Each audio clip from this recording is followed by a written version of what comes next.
When I read the book, Stealing Fire, it put everything in context of what I teach.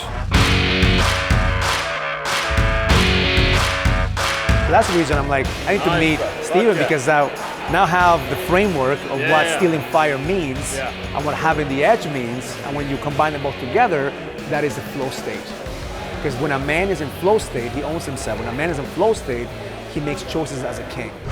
So I had to cut my family vacation short, left one day early, came to LA. We're gonna do a workshop, a writer's workshop, because I need to finish my book. I've been working on my book for the past 2 years and I've written the book twice.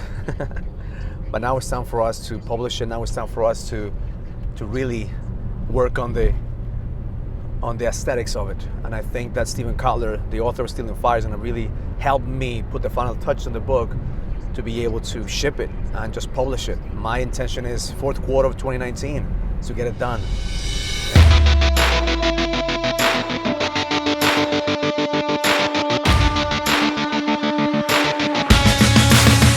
So Steven, you've written 11 books. You are a bestseller author, and now you have this workshop right now teaching other authors to get into that flow state to write their books. What's the biggest takeaway that you want these people to know about writing a bestseller book?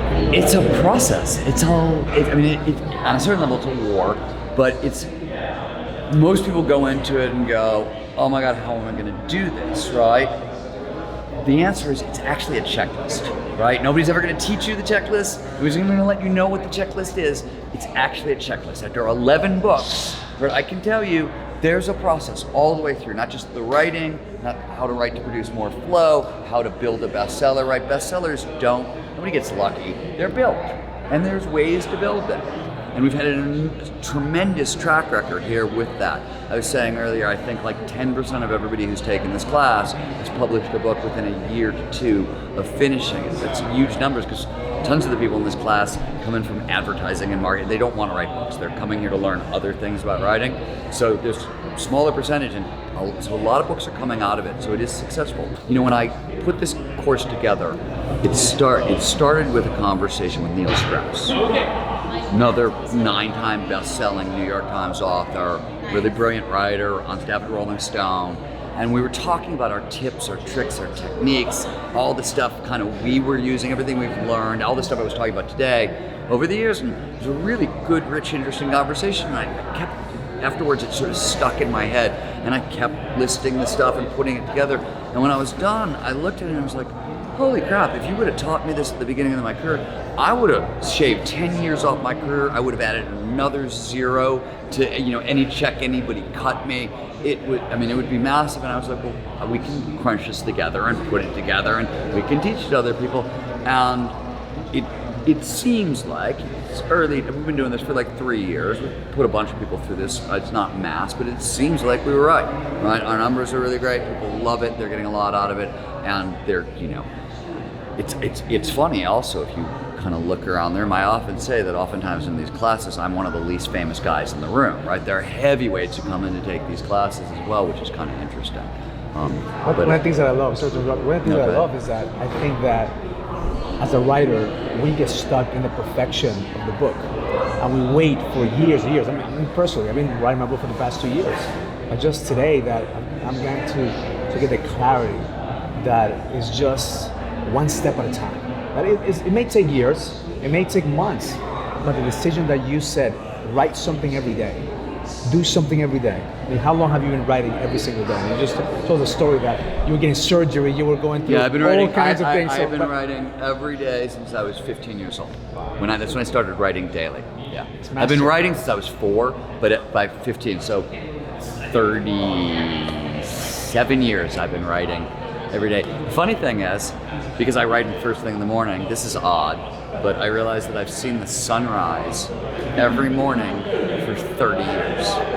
Because my window, right, it faces east. I watch the sunrise every day as I write, and I've literally seen the sunrise every day for 30 years while writing, which is odd, but kind of cool. One of the things that I love about your book, because one of my favorite books is Stealing Fire. I mean, that right there for me really changed the game on what I do, and when I teach men how to tap into that state of mind and to become unstoppable.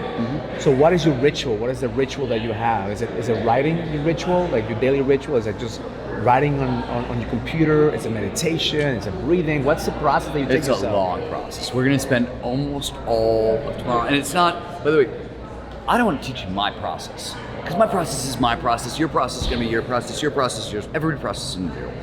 Personality doesn't scale.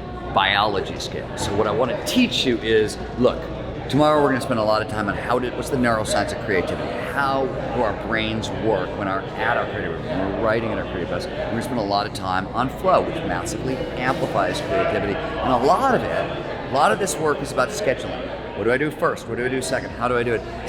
Everybody's biorhythms are different, so there's no fixed schedule. There's nothing that's going to work for everybody, but there are really good guidelines and principles for how to build it. And that's all, I can answer your question, but it's going to take an entire day, and it's what we're going to do tomorrow. I love the fact that you have rituals. I love the fact that you have the discipline. Because I think writing, business, anything, it takes discipline. I mean, what I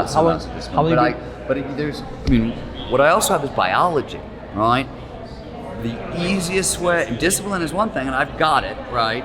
But I also have aligned all of my motivations, my intrinsic motivators. Curiosity is stacked on top of passion, which is stacked on top of purpose, which is stacked on top of autonomy and on top of mastery, and on and on and on. These are all things that they're deep motivators, right? They drive me and they give me focus, and it comes for free. So I don't go into a project if not all my motivators aren't lined up, because books are long. They're years of work. Yours is 2 years long, right? It is really hard to be gritty for that freaking long. If your motivators aren't stacked up right, if you don't have that, if not that intrinsic drive isn't there, most people are going to lose the fight. It's too hard. So you have to have that stuff really lined up at the front end of the project. When you're putting your focus in a book, when you have that thought and it's the beginning of the birth of a book or a project, what's the drive that gets you to finish the project? What's the drive that comes? It's really simple. I keep my word to myself. If I say I'm going to write this book and I've said it out loud, I write the book. I don't ever break my word to myself. So, I won't stop until it's done, right? Now, mind you, there are a lot of things in business, a lot of things in entrepreneurship, and sometimes in writing where shit is not working and it's not going to work, and then the best thing to do is say, oh, this is I'm out, I'm done, right? And how do you make those decisions, right? Like you have to, I'm massively gritty and I'm going to see it through. Every now and again you're like, oh no, actually this is a bad idea and I'm out. And once I have that feeling, I'm out immediately, and that will happen, right? So you have to get a sense for that one, right? When do you walk away from a project? Very rare that I walk away from a project, maybe once a decade. Because I'm really good at choosing my projects on the front end, and some stuff has to go really wrong and sideways for me to walk away from that kind of project. A lot of people also think that in order for you to write a book or to be a bestseller, you have to have like a perfect life. You have to have the perfect vision, the perfect story. One of the things that I learned is that your story is crash and burn, succeed, crash and burn, succeed, crash and burn. Yeah, book writing is the art. I mean, the career is the career. I'm in it for the writing. I love putting words together in a straight line. That's what I want to do every day. If today is 1,000-word day, I want to write 1,000 words today. That's my win. That's like what happens in the real. I always say, like once my editor is happy, right? Everything else that happens after that has nothing to do with me. It's different. I will support it. I will do the marketing. I will do the work. I'll show up. What happens to it is not about something else. My job is to write the book. Write the very best book I can, turn it into my editor. My editor's happy. Then there's some marketing support, but I'm unattached to the outcome. I'm in it for the words. A lot of people write books for a lot of different reasons. I'm not saying you have to be in it for the words, right? Personality doesn't scale, biology scales. You need to be in it for something. You need the motivation. I personally am motivated by the words. I love it. Thank you. Your work is changing your lives, man. Thanks, Appreciate it. Thank you.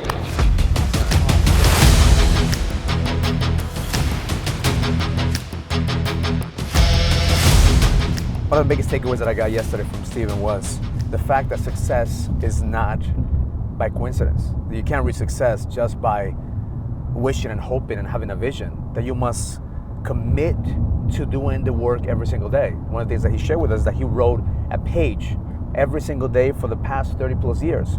I mean, that's commitment. It goes beyond just discipline. That's just commitment to a bigger purpose, a commitment to put your message out there, a commitment to be able to do what you say you're gonna do. And he shared a story about when he was in surgery, and the day after he came out of surgery, he was still writing one page because he committed to himself. He says, I'm going to do this. And in life, you're not gonna get what you want, you're only gonna get what you committed to do. So I'm excited to spend the second day at the workshop and see how to tap into that flow state. Because 11 plus bestseller books, they don't happen by coincidence. They happen by design. A lot of people, they say that they want to impact people's lives. They say they want to go to the next level. They say they want to have this change in the world, but they refuse to invest in themselves. They refuse to pay the price. Most important, they refuse to do the work every single day. To understand one thing, life doesn't give a shit about what you want. Life only cares about what you're willing to give life. Are you willing to commit on a daily basis to be the best? Because it's going to require everything you fucking got. Make sure you like, comment, and subscribe to the channel. And if you're ready to lead with power, go to the link in the description and sign up for the Next Level Leadership Summit, where proximity meets power. The storm is coming. Everybody saw it in the horizon.